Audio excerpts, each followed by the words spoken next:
In a moment, you'll hear James Stewart as the six-shooter, just one of many fine programs brought to you each week on NBC. Tomorrow night, there's top comedy entertainment with The Bob Hope Show, The Phil Harris-Alice Faye Show, and Can You Top This with Senator Ford. Bob Hope delivers rapid-fire comedy routines, while Phil Harris and Alice Faye bring both mirth and music. It's a great Friday night lineup of comedy programs, all of them heard only on NBC. James Stewart as the six-shooter.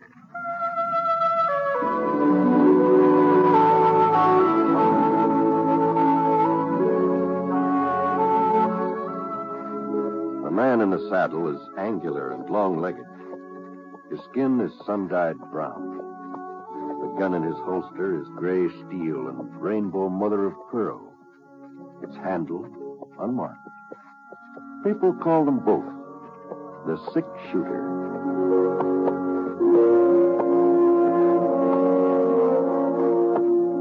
The NBC Radio Network presents James Stewart as the six-shooter, a transcribed series of radio dramas based on the life of Britt Ponset, the Texas plainsman who wandered through the Western Territories, leaving behind a trail of still-remembered legends.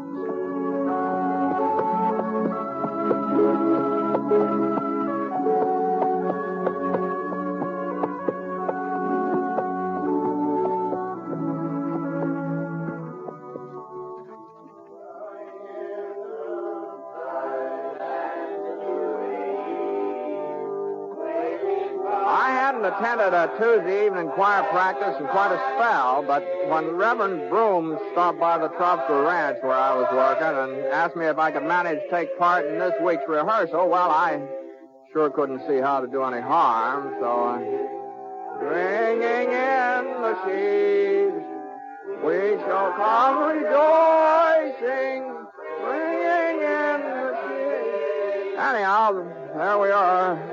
About 10 of us all gathered around at John Farley's General Store, it was. You see, the town of Easter Creek didn't have a regular church building yet. They held their services and social affairs in the Mercantile while they went ahead trying to raise money to put up a community church. It was during the second verse of Bringing in the Sheaves that things started sounding a little peculiar, sort of like the voices and the music were sort of traveling different trails. At first I thought it was me. I never had been exactly what you'd call melodious, but then the other folks were beginning to have their troubles too. Holy smokes, it just was getting terrible. And finally, Mrs. Peebles, she was the organist, she just threw up her hands and stopped even trying to play.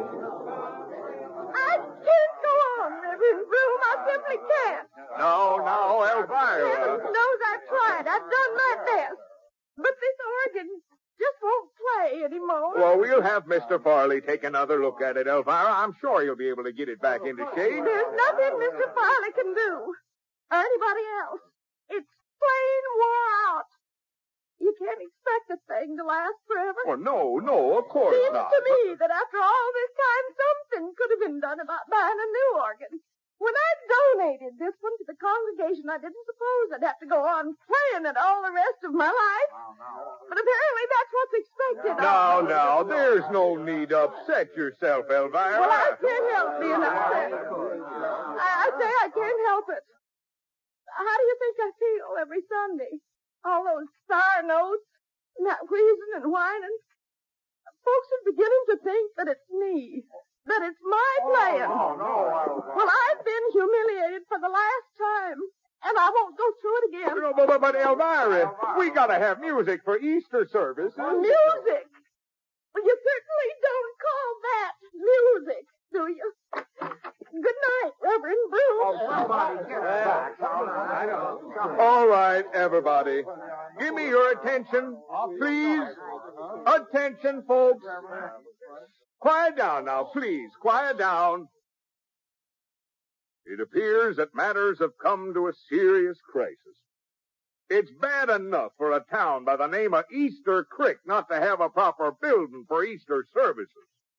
But to be without an organ and an organist, well, it's a disgrace, a positive disgrace. Now, we mustn't blame Miss Peebles. That instrument has seen its best days, there's no doubt about it. So I propose that we take immediate steps to purchase a replacement. Just one thing, Reverend Broom. Yes, Sheriff. Where's the money coming from? Well, now I've given that matter serious thought, Sheriff Appleton, and there seems to be only one possible solution to the problem. We'll just have to borrow from the building fund. That's sort of like robbing Peter to pay Paul, isn't it? No, not exactly.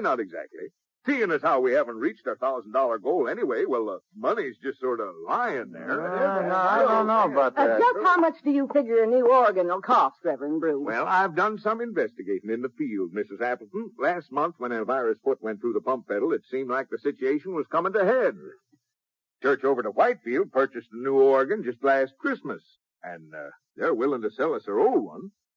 It's used, of course, but it's still in excellent repair. And they're only asking $95. No.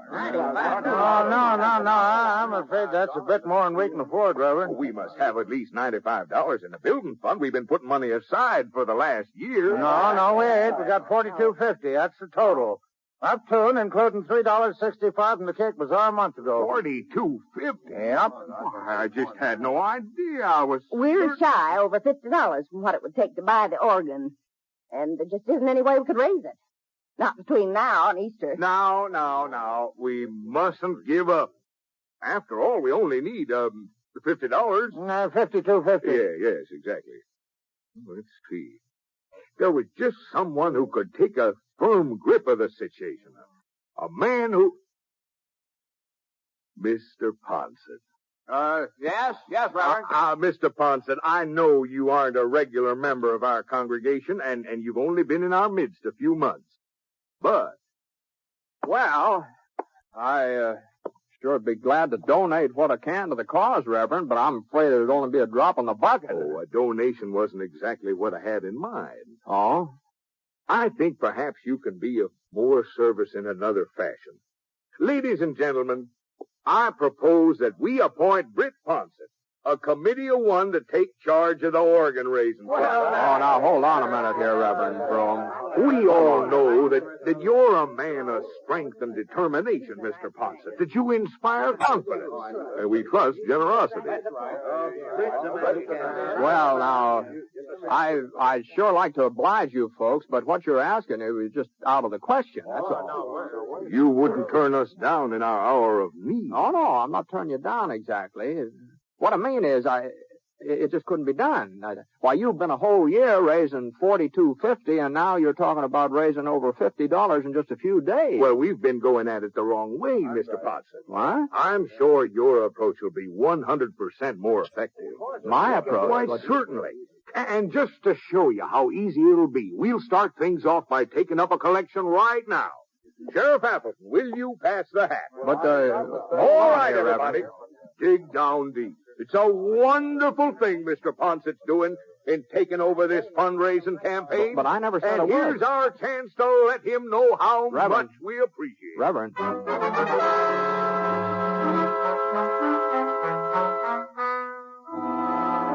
Well, the sheriff finished passing the hat and poured it out on the table, and Reverend Broom counted it, $2.50. And yet the Reverend was real pleased, too. He said that meant that I only had $50 to go. A nice round number. Well, not that I had any intention of taking this job of raising the money to get the new organ, you understand. I told the Reverend I couldn't do it. I told him just as plain as day that I couldn't do it, but somehow he got the idea that I had already agreed to do it, and no matter how hard I talked, he just kept... and the other folks, They were as bad as Reverend Broom. I was just outnumbered. That's all there was to it. So, early the next morning, I took my hat in my hand and started out. Must have been getting around noon when I finally came back to the sheriff's office. Oh, come in, Bet. Come in. Morning, Abner. Oh, how's everything going? You been out collecting? Yeah, I've been collecting. Well, $11. That's what I got so far. $11, huh? That's remarkable, Bet. Simply remarkable. But the trouble is I've already asked everybody in town. Uh-huh. Except you, that is. Oh, well, I suppose I could give you $1, but don't forget I was in on the collection at choir practice. You ain't serious, Brett. You don't mean you really ask everybody else? As a matter of fact, there is one area I sort of skipped over. Oh? Well, those cabins over east of the creek and the ranches out that way. I haven't visited them yet. Well, you'd just be wasting your time if you did. I would. Yeah, those folks wouldn't be very anxious to help out at church. Mess of thieves, cattle rustlers, every other kind of riffraff. Oh, is that what they are? Oh. Oh, well, now, that's just the general census of opinion. Of course, if I could know for certain that we had any actual outlaws living around Easter Creek, if I was positive, that is, well, it'd be my duty to arrest them. I see. Uh-huh. But the fact is, they ain't caused any trouble here in town, none of them. And I can't go around arresting people on rumors. Well, can I, Britt? Yeah. I understand Red Eye Kirk has a place somewhere east of town. Is that right? That's hearsay, Britt. Pure and simple hearsay. Oh, I see. Why, you don't think I'd let a notorious gunfighter like Red Eye live right here under my nose, do you?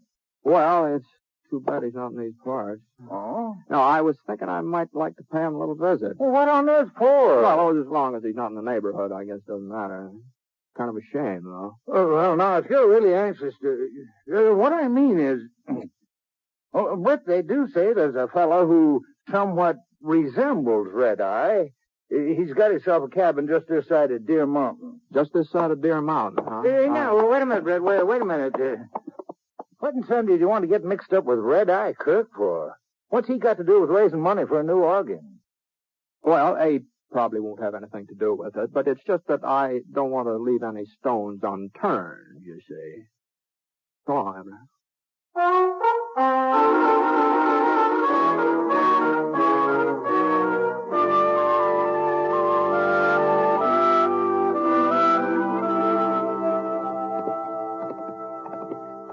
It was about a half-hour's ride out to the cabin Sheriff Appleton told me about.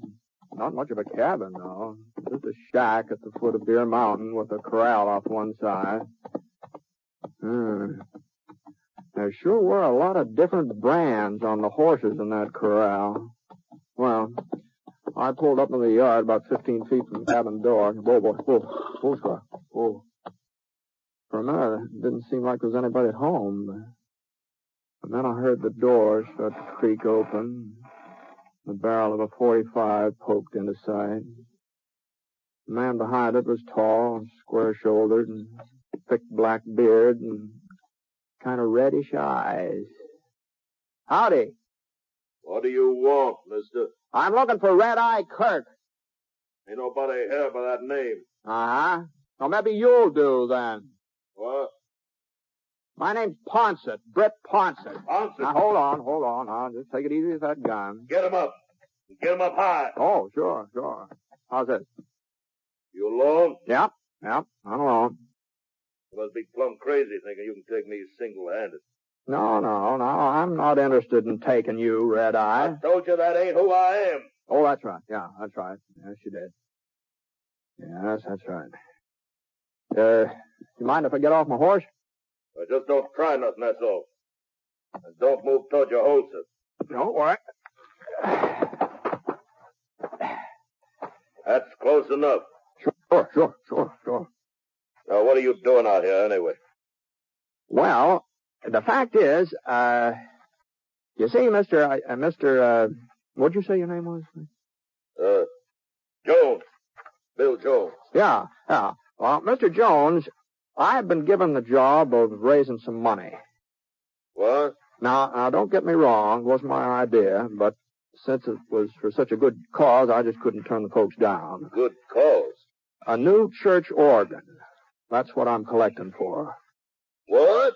Now, you see, the one that Reverend Broom's congregation has been using, it sort of gave up the ghost last night, and what with Easter coming on, Are you joshing me, mister?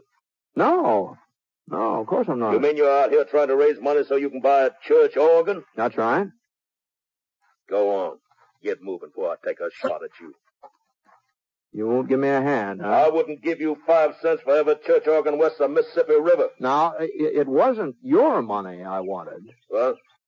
No, it wasn't that at all. What the devil did you come around bothering me for? Well, I was thinking that you're a pretty influential man with some of the folks hereabouts. They've told the mark if I tell them to. You can bet on that. Yeah, well, that's just the impression I got. So what? Well, it seemed to me that if I was to go moseying around these parts alone, some of your friends might not look too kindly on the idea of giving me donations. They sure wouldn't. But on the other hand, if we were to approach them together as a kind of a team, you might say. A team? That's the general idea, yeah. You want me to go along with you? I sure would appreciate it if you would. And help you raise money for a church organ? That's right. Well, I'll be... Me taking up a Sunday school collection. Well, that's the doggonedest notion anybody ever had. What do the boys think, huh? Jack Denton, Wisconsin Billy? Why, it'd be almost worth it just to see their faces. You sure got a sense of humor, Ponson. And you know something, this here crazy scheme of yours, I'm going to take you up on it. You know something, Mr. Jones? You know something? I kind of thought you would.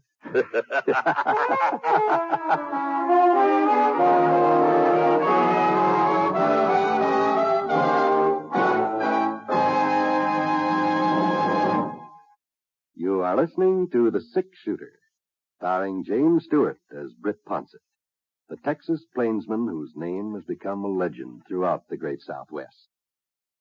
And now Act Two of the story called Crisis at Easter Creek.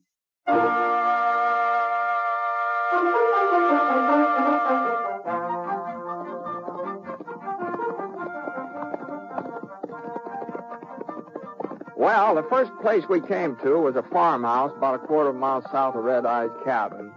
At least it had been a farmhouse once. There sure wasn't any crops growing in the vicinity now. The porch sagged off at a slant, and the windows were stuffed full of papers and rags. Even the front door looked like it was about to slide off its hinges. The place really looked deserted, but Red Eye gave me the nod, and we pulled up and dismounted. Old Red Eye, he had a great big grin as white as a full moon spread all over his face. Been there ever since we started off. Hey, Denton! Get out here, Denton! It's me, Red Eye. Well, well, I guess you know who I was anyway, didn't you? Well, I had a pretty good idea. Howdy, Red Eye. What can I do for you? Denton, this here's Britt Ponsett. Ponsett. Howdy, Danton. Now, don't you worry, Red Eye. Even if he did get the draw on you, he ain't turning you over to no sheriff. Oh, put your gun away, Denton. Huh? Use your eyes. Ponsett ain't covered me, is he? Then what are you doing riding along with him? Oh, we got us a little project. You explain it to him, Ponsett. Well, the fact is we're collecting money to buy a new organ for Reverend Broom. What? That's right, Jack. Oh. Sounds to me like you said money for a new organ. I must be getting loco. I sure ain't going to argue that with you, Denton. Well, come on. Come on, fork over. You mean you're serious, Red Eye? Of course I'm serious. Then he must be holding a gun on you. I ain't got all day, Denton. How much we need, Britt? Well, let's see, 12 from 50, $38. Well, you heard him. Denton? Sure, Red Eye, sure. Now, just let me look in my purse here. Oh, yeah, two $20 gold pieces. How's that? Well, I didn't mean that you had to contribute the whole thing. Just What? keep the change. Just keep the change. Oh, well, thanks a lot. My pleasure entirely. Well, was there anything else, Red Eye? No, I guess that'll do it for now. Let's go, Ponce. Yeah, sure. Easy, boy. I'm glad you boys stopped by. Anytime I can, well, you know where to find me. We'll stop at Mike Morgan's place next. That's just down the road. Well, that's mighty considerate of you, Red Eye, but we don't need to make another stop. What? Well, what are you talking about? Well, $38, that's all we needed, you see. Oh. See, the organ's all paid for now. Well, there must be something else the Reverend needs money for, ain't it? Oh, I suppose. Doggone it, Ponce. I'm enjoying myself. And besides, it wouldn't be fair to the rest of the boys if Denton was the only one who got a chance to do a little contributing to charity. Least we can do is stop at Mike Morgan's, since how we're so close. I said, well, whatever you say. Whatever you say, Red Eye. Well, we made about 8 more stops before evening, and I must say that all of Red Eye's friends are mighty generous. Why, I even had to turn down the offer of a couple of cows for the cause, seeing as how there was some doubt as to the legal owner of the stock in question. But the gold and the silver and the paper money, well, there just wasn't any way of telling how that was come by. At least, wasn't any way I could think of. So by sundown, I was carrying quite a load of cash. And we were riding away from Slick Wilson's place when Red Eye gave a little sigh and looked at me sort of disappointed. Well, guess I better head back home now. Sure, Red Eye, sure. What's the matter? I was just thinking about how Mike Morgan tripped over his shotgun when I told him what it was we wanted. Nearly blowed himself right over the bar. Yeah, it's kind of a close call, wasn't it? Doggone it, I don't see why Wisconsin Billy wasn't at home. Well, he'd have been fit to be tied. Well, we did all right without him. Easy. Say, Brett. Oh, why don't you come back tomorrow, huh? Oh, no. He'll probably be around there. Oh, no, thanks, Red Eye. I got a whole lot more than I ever expected. And I sure do appreciate your assistance. Oh, pleasure's all mine. Well, good luck. Same to you, Red Eye.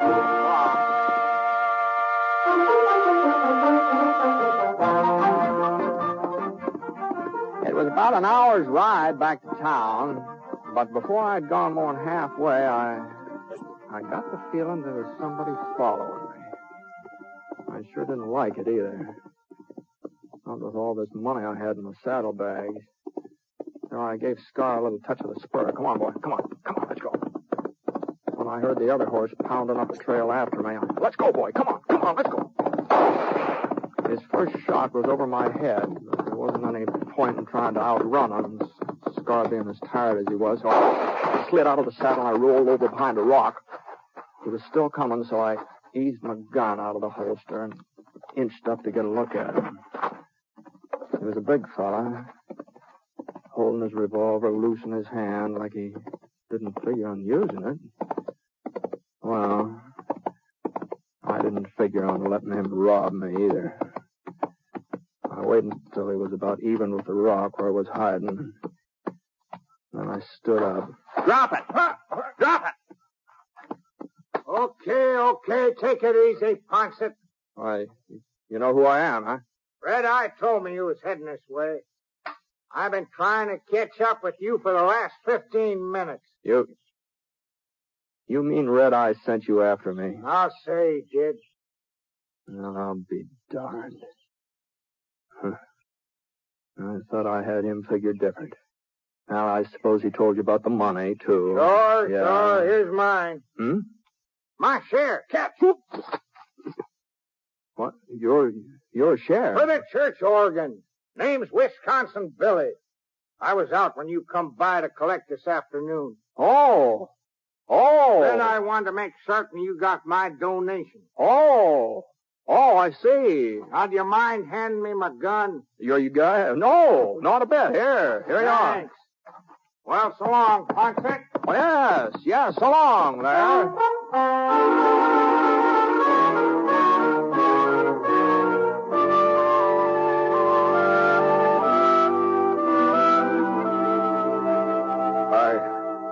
simply can't believe it, Mr. Ponce. There must be over $1,000 here. Just about, Reverend, just about. Enough for the organ, enough to build a church, too. Yeah? Well... Mr. Ponce. Yeah? Now, you mustn't think me ungrateful, but I'm afraid we can't accept this money. What? Well, you see, Sheriff Appleton told me where you got it. He did, huh? Now, mind you, I don't have any objections myself. I think when help is offered, it should be accepted, irregardless of the source. But some of my people, they aren't quite so broad-minded. And the idea of permitting Red-Eye Kirk and those other outlaws to donate to our fund, well... Now, just hold on a minute, Reverend Broom. Now, just hold on. Now, when I was talking to Sheriff Appleton earlier today, he claimed that there weren't any outlaws in the vicinity of Easter Creek. Well, we don't like to admit that our town is a haven. Why, the sheriff said that if there were any bandits around here, it was his duty to arrest them. Of course, that would mean getting a posse together. It'd probably mean a lot of shooting and killing. Well, Mr. Ponce, everybody knows it. I mean, it's common knowledge. And as for Red-Eye Kirk ever having anything to do with that money I raised, well, you could be mistaken, Reverend. But you were seen riding along. Well, it looked like Red-Eye. Didn't Sheriff Appleton ever tell you about the fellow that lives out near Deer Mountain who's supposed to be the spitting image of Red-Eye Kirk? Didn't he ever tell you about that? Now, Mr. Ponce. No, even if some of those fellows on the other side of the creek are sort of outside the law. Now, I'm not saying they are, mind you, but even so, accusing them of being criminals, it might stir up a whole lot of trouble. That's true, of course. And besides, Sheriff Appleton says they're law-abiding citizens, and he's your duly elected sheriff. He sure ought to know. Well, night, Reverend. I'll see you in church.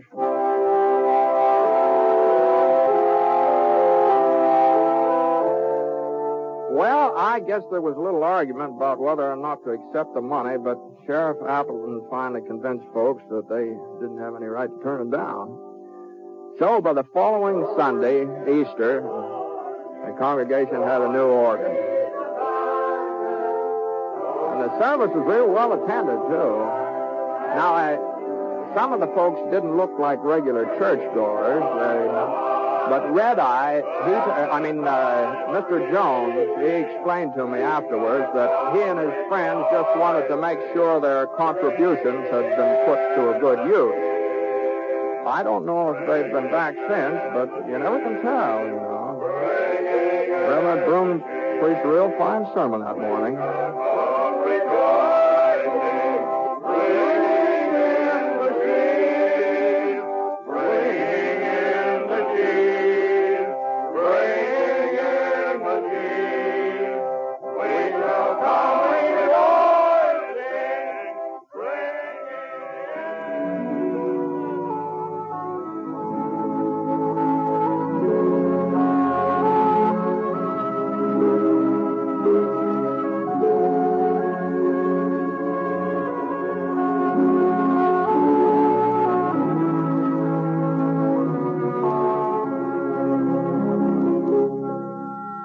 Six Shooter is a transcribed NBC radio network production in association with Review Productions. It is based on a character created by Frank Burt and is written by him. Mr. Stewart may currently be seen in the Universal International picture The Glenn Miller Story.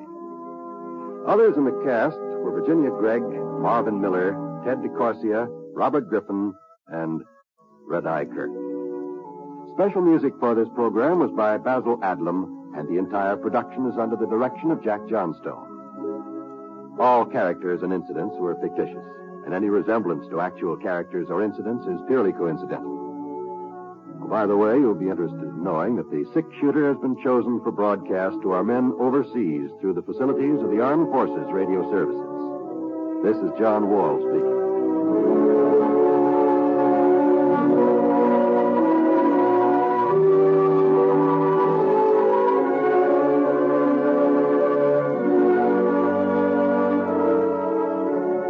Tonight, play Truth or Consequences with Ralph Edwards on the NBC Radio Network.